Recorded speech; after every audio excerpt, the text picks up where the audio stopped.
what is mindset to you?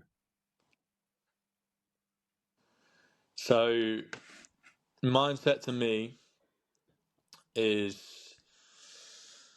the continual process of developing as a human being. So what I mean by that is that we never stop learning. So in terms of how I think mindset works is that we take the information in, we then pass it on.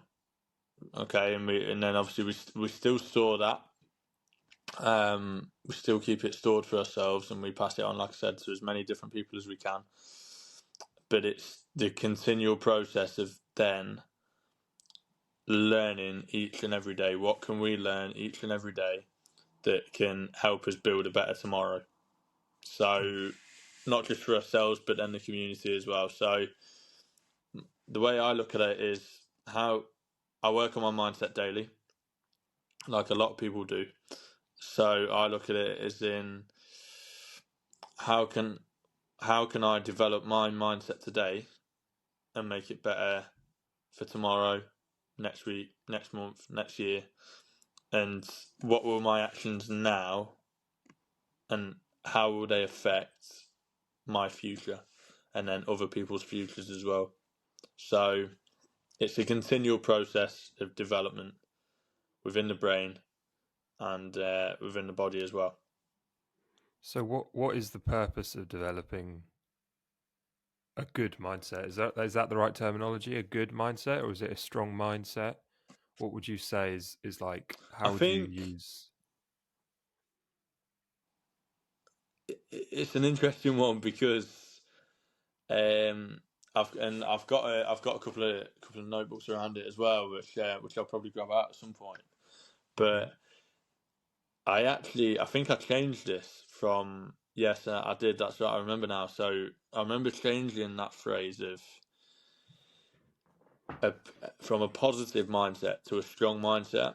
Now, the reason I did that was an episode I actually recorded with Chris Cook, the former swimmer, and Chris is keynote speaker now. Really, really good at what he does, and I'm sure he won't mind me saying. Obviously, this is what he said. He said I like the phrase, a strong mindset, and I had to have that every single day when I was in training and developing myself and getting better and progressing every single day. So you had to have a strong mindset. Now, the way we sort of looked at that and the way I took the information afterwards, that not everything in your life is going to be positive. So I think even a good mindset, there's still bad things that come into it. So I decided to use the word strong based on that conversation with Chris, because it's negative and positive and negative things are always going to come in and out of the brain. We can't always control that, but we can control the way we react to them. So it's then thinking about, right, okay, so this has happened. So for example, if a negative thing's happened, like an accident's happened or whatever it might be, then you can then process that information. Okay, what am I going to do about it now? How can I deal with this? And how can I move on from it? So what's happened? How can I deal with it? How can I move on? And then it'll be a similar process for the positive. So the positives come in, okay. What's the positive that's come in? How's it affected me? And how can I move on? So it's the same sort of process, but it's a different dynamic completely. And how you shift that depends on how the scenario is, and what the scenario is like. But I think the main thing to sort of understand is that it's how you process the information. So that's why I chose the term strong mindset, and that's how I'd deal with it. So, why is it important? I'd say it's important because that is how you progress in life. That's how you progress onto the next day. If you took all that information in and didn't do anything about it, yeah, you'd survive. You probably would. However, you're not building the foundations of a big future or an encouraging future. You're just going to stay where you are, and that's then going to lead you to feel like you're going backwards because everyone else will be progressing and you'll be regressing. And that's hard, yeah. So that's the way I see that. So I think that's a big one. It's all part of the process, and it's about. Would you say you do the same? Yeah, I'd say so. It's about resilience, isn't it? And building the importance of building resilience cannot be understated. If you can, construct almost like a suit of armor around you in terms of your ability to be steadfast and hold steady when the ship is rocking around you, because life is going to obviously throw things at you, and life can be so chaotic and unjust and unfair. And the more steady, stable, and resilient that you can be, the better position you're going to end up in. And then you can, as you said, the people that can do that are the ones that progress, and then the people that can't do that as well it's more difficult to progress. And that's kind of, it's such a great foundation to have, to build that foundation of a strong mindset and an ability to be almost immune to what goes on around you, or at least to hold it at an arm's length and not let it impact you, is really important. And that's, yeah, very true. Fair play. Yeah. So I think in addition on that one was, I think a lot of people run away from the negative, and I used to, again, I still am sometimes. I used to be one of them people where you sort of avoid it. You'd avoid the negative. I don't want to deal with that. That's I'm all about positivity. Which, okay, fair enough. I totally understand that, and sometimes I feel like you have to avoid it sometimes. However, I think it's important to handle the negative. So don't ignore it, handle it, because, like you said, lots of different challenges are going to present themselves in your life, and you've got to know how to handle them. And if you don't, then that's gonna then affect and impact on how you're going to cope with things in the future, and whatever life's going to throw at you in the future. So it's important to understand the negative, handle it, and, like I said, okay, how can I move on? Yeah, exactly. And it's as you said, similar to positives. Like I believe that keeping yourself balanced in terms of not reacting to the highs too much and not reacting to the lows too much is good. I suppose there's a negative side to it, is that you kind of take the spontaneity and the sort of animation out of life, in that you just become a bit robotic. And obviously it's impossible to get rid of reactions. You can't eradicate our tendency to react to things. And I googled if there was a word for that, and apparently there is. It's called abstemious. So I use that word quite a bit now. I'm like, try to remain abstemious, which means sort of not overindulging in anything, whether it be good things or bad things.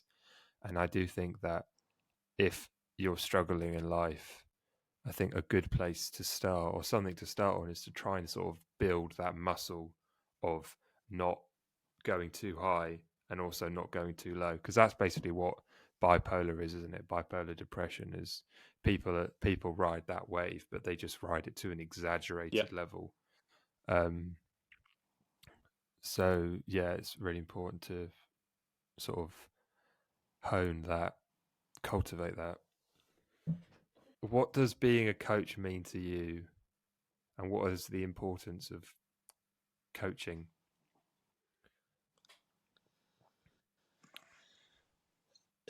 So, very good question, and it's one that you often ask yourself as a coach, I think, because you get days where you struggle and you go out there and you think, oh, I've had an awful day today, or I've had a really good day today. So it varies.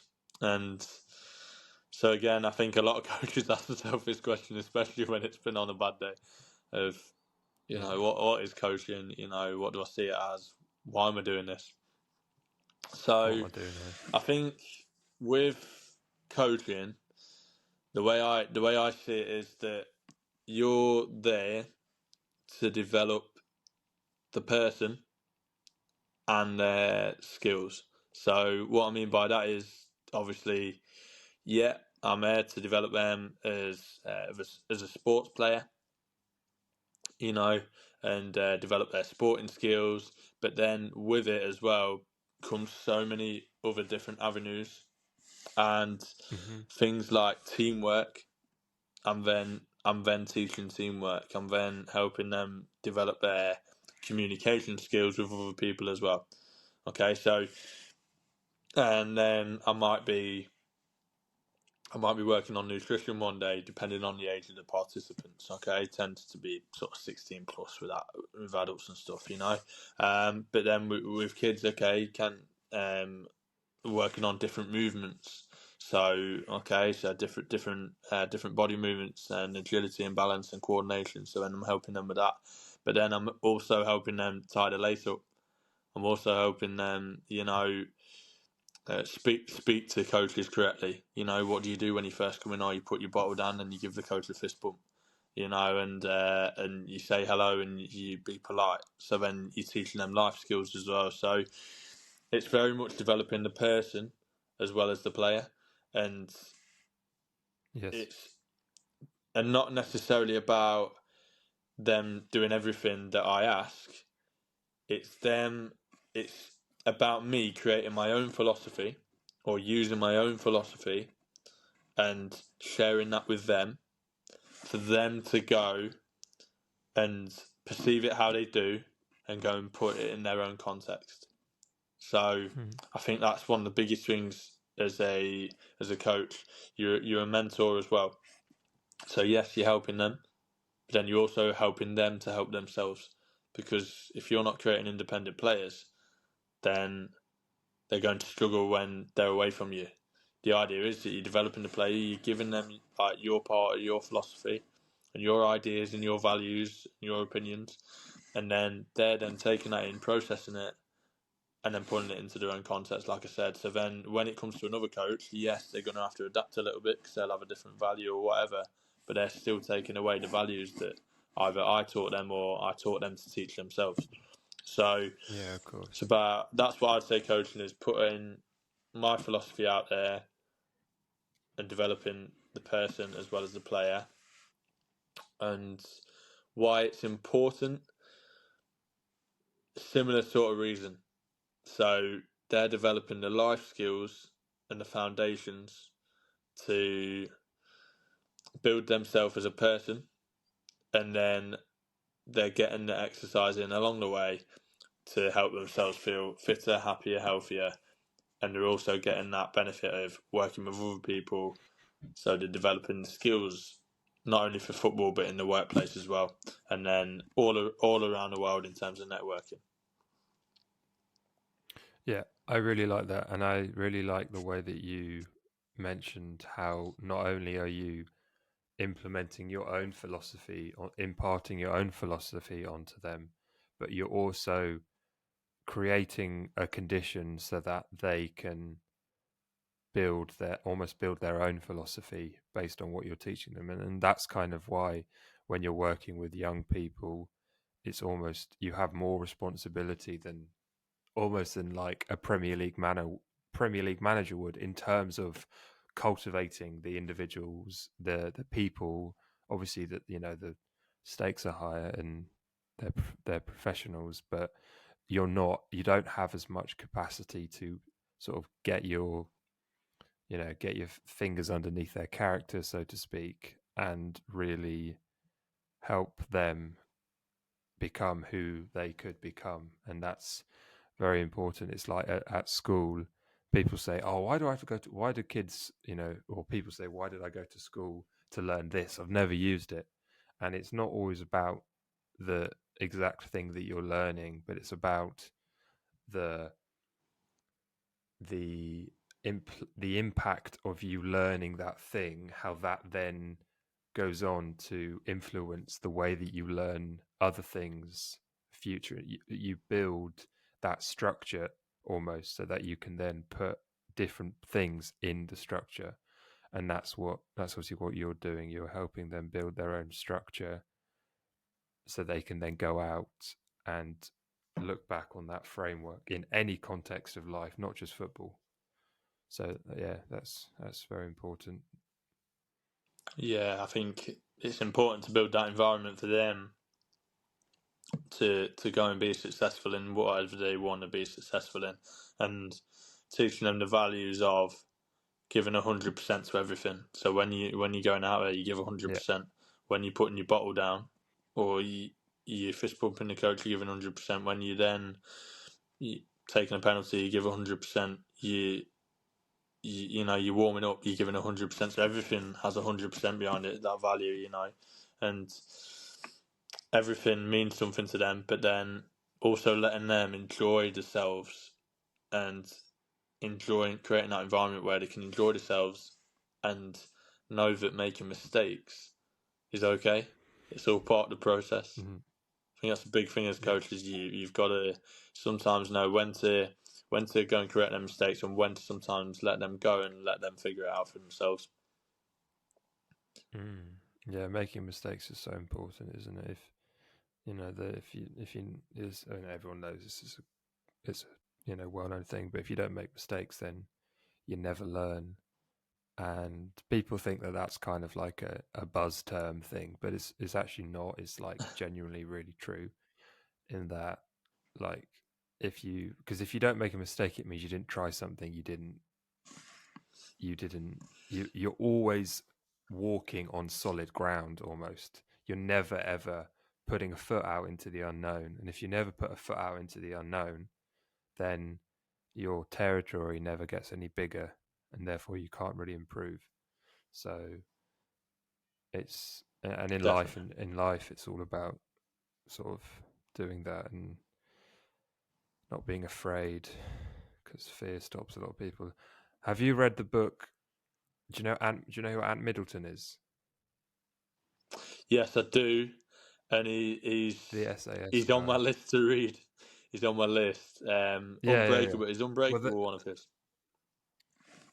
yes, I don't know, but he's got a few. I think the one that I read was where he spoke about the three fears that he believes undermine all all humans have, and it's like the fear of failure, the fear of, maybe it was the fear of, I don't know what they were, but the fear of failure was definitely one. But the other two were quite interesting as well. And he just sort of he looked at his experiences in the SAS and then broke everything down that occurred and happened to him and put it into the context of the fears, and like, this happened and I felt like this and I thought this, etc. I feel like the world's hurting right now, Mm. massively more than ever, and I feel that people need as much help as they can get. You know, I feel like people are struggling a little bit more with the mental health now. In some ways, maybe because of that, maybe because of the high intensity and the high speed of life right now. Mm. It's faster than ever. Yeah, That's my opinion, and yeah, I feel that definitely. people are struggling.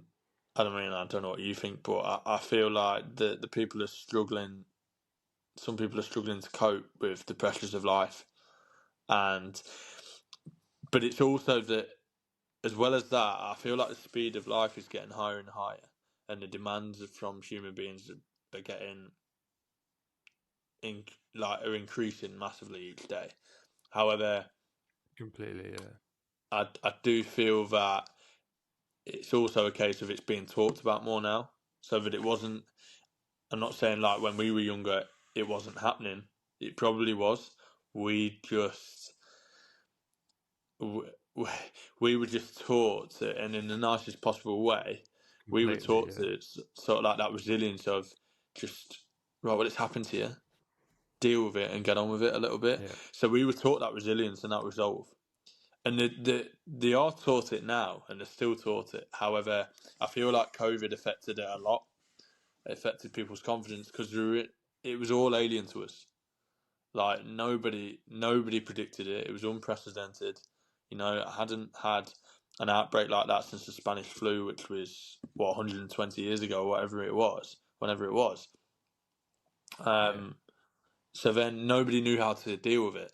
So then it was like, right, okay, we couldn't even give advice on it because we'd not been in that position, and you know, vice versa. So,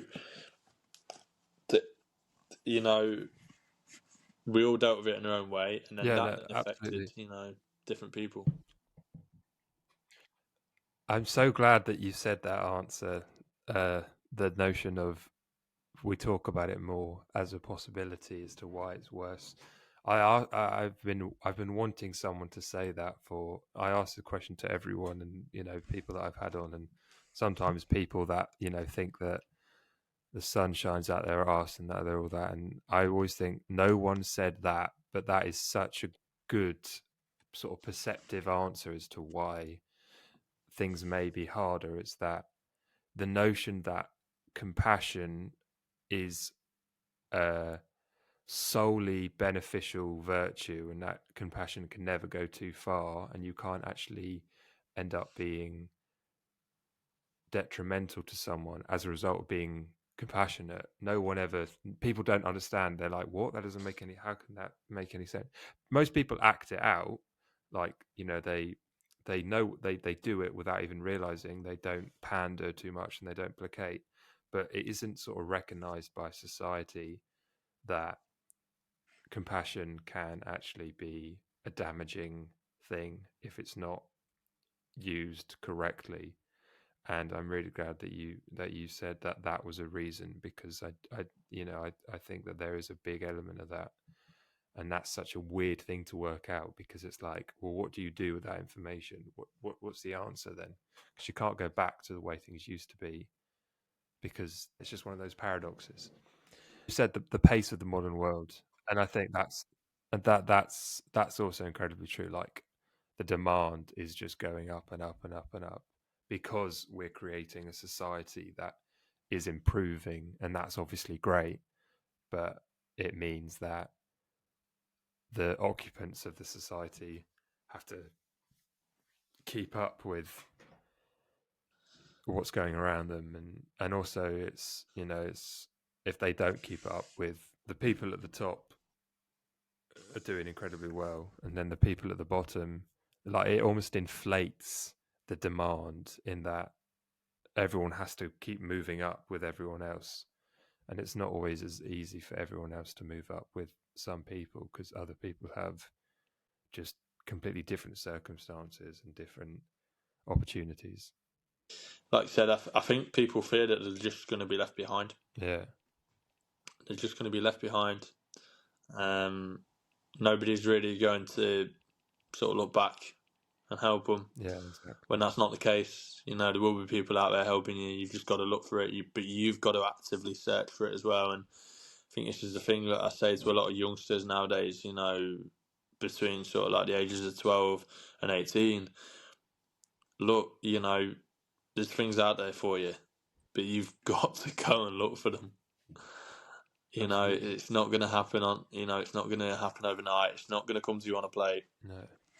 You know, and you create your own opportunities. You create your own luck. I think I define luck as when preparation meets opportunity. You know, so all right, you've got the opportunity, whatever, but then you've got to be prepared to take it, because if you're not prepared to take it, then it's going to fall backwards. Equally, if you know, if the opportunity doesn't come, if you're prepared and the opportunity doesn't come, At least you're prepared. then you've got to have that opportunity as well. Sometimes you have got to be presented. You can be, the most talented artist in the world or footballer in the world, but if you're not spotted by someone, and you're not putting yourself in a position to be spotted by someone, then the opportunity won't arise. So you've got to have both. Yeah, you've got to have So both. I think that's massive as well. Creating your own opportunities in the world. Like for example, I was coaching since I was 15. I'm 28 now, so I've coached for 13 years. Wow. But I did 2 years voluntary. Mm. I did 2 years voluntary before that, and people say, "Oh yeah, you're very lucky to have worked at Leicester City and Sunderland Football Club." I really am, and I'm grateful for that. But at the same time, I worked hard for it. Yeah. And yes, I got a bit of luck on the way. I got an opportunity. I got some opportunities, which I'm so grateful for, and the people around me supported me massively. So I'll be forever grateful for that. Yeah. But it's about putting that work in first. The rewards will come. Yeah, it's it's akin to sort of sidestep, but when people talk about manifestation and they say, well, one line of people think, oh, you just have to wish for it and then it will turn up. And then some of the people that advocate for it say their response is, if you say, oh, it didn't happen, they say, well, you didn't want it enough, or you didn't do something enough. In other words, they put the onus back on you, which is to some degree fair enough, but it's also makes them a scapegoat, and it makes them it makes them not fallible. But I do believe that, as you just said, if you put in the work and if you yourself make an effort towards something, I do believe that things will move around you and help you. I don't know if you want to call it universe or whatever. I do believe that the universe will twist and it will adapt, recalibrate, because of the fact that you are making those strives forward. And I think that people often poo-poo the term manifestation and they say, oh, it's bullshit. But I think what is bullshit is probably the notion that I wish I had a supercar and then it doesn't turn up and you're like, oh, well, manifestation doesn't work. But what isn't bullshit is if you have a plan, a goal, and then you work towards it, and then maybe things do just happen, but something, it's, you can never sort of quantify or qualify these things. They just occur. But I think, as you said, you got lucky, but the luck was, maybe it's similar to when people say I make my own luck. Maybe that's kind of what it relates to. Who knows? Yeah. Who knows? Right, Kieran, I'm going to ask you the final question. And then I will let you get on with your evening. So it's called the Breaking Point Podcast UK because I'm interested in if people had like a moment where they thought, oh dear, or they had like a significant aha moment, or a turning point in their lives, or they hit rock bottom, or they had a revelation. Or I saw on your Instagram that you watched, I did a bit of stalking, that you've watched, what's it called? Tony Robbins, I Am Not Your Guru. Great documentary, by the way. I fucking loved it when I watched it. Yes. Yeah, it's brilliant. So, do you have? You might not have one, and that's absolutely fine as well. But do you? Because that kind of hasn't been the context of the podcast, to be fair. But or have you? Maybe you've watched a student or a person you've been training have a breaking point, and you've sort of witnessed them overcome and rebuild from that. I don't know. Give me a story. I had a couple. So I think not in terms of necessarily bad, but I think one of the biggest ones I had was with my health. So my health wasn't ridiculously bad, if I'm honest. Okay, so when I was like, I maybe had a little bit more weight on me. and again, this is purely my journey. Like, I'm not speaking about anyone else's journey or anything like that. When I had, maybe I was a little bit bigger, maybe a bit less muscle, and slightly more fat. I'd posted something on Instagram, funnily enough, and I think one of my friends had commented "dad bod" or something like that. So it was. I'd then gone, oof, that stung. He didn't even mean it in that way. He just meant it in a laughy, jokey way. And I looked and I went, you know what? I actually need to do something about this a little bit.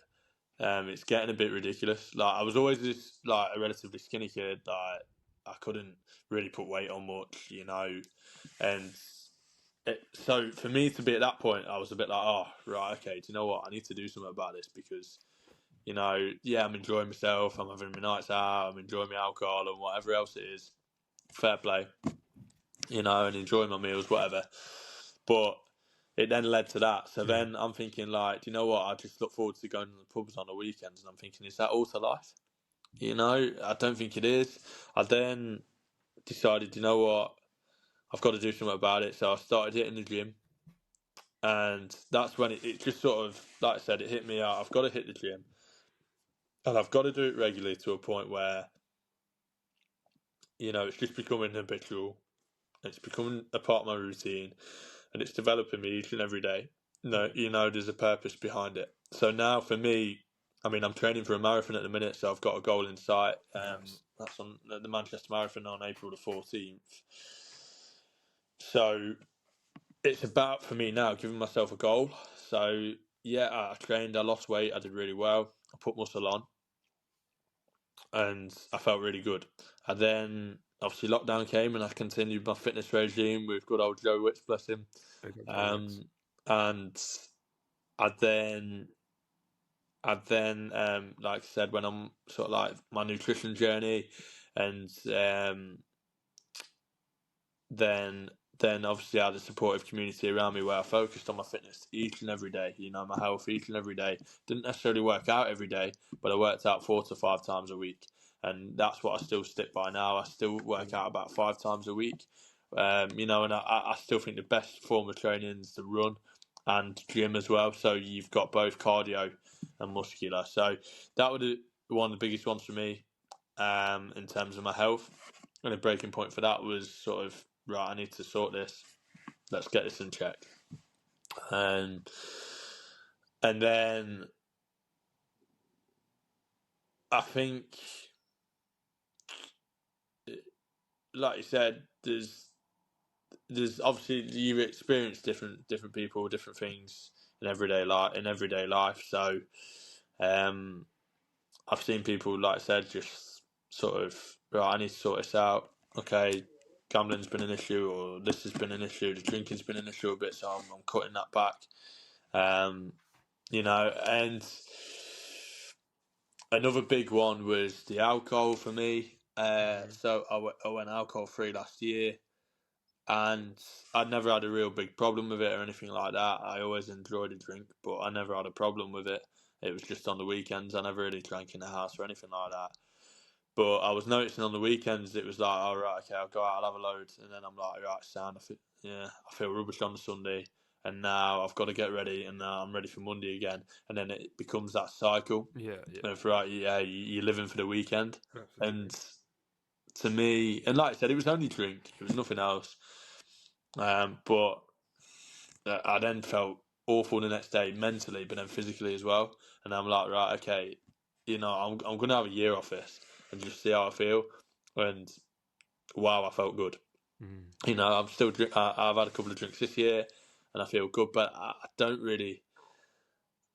Like I said, I've got this all-inclusive holiday coming up, and I'm having a few drinks for sure, but not nowhere near to the level I probably would have. Yeah. And I've sort of learned, I was getting a bit emotional sometimes when I'd had a drink which was unlike me, but it was a lot of stuff probably coming out when I'd had a drink, and it was like, I don't really need that. I can just deal with it in my own way, and so it was only 1 or 2 times, but then just sort of things like that where it hits you, and you're like, nah, I need to do something about this again, and then like to feel better about it, and that's why I did that last year, and like I said, it just helped me in so many ways, in my health and my finances, and Absolutely. in my mindset, everything, my social circle, everything.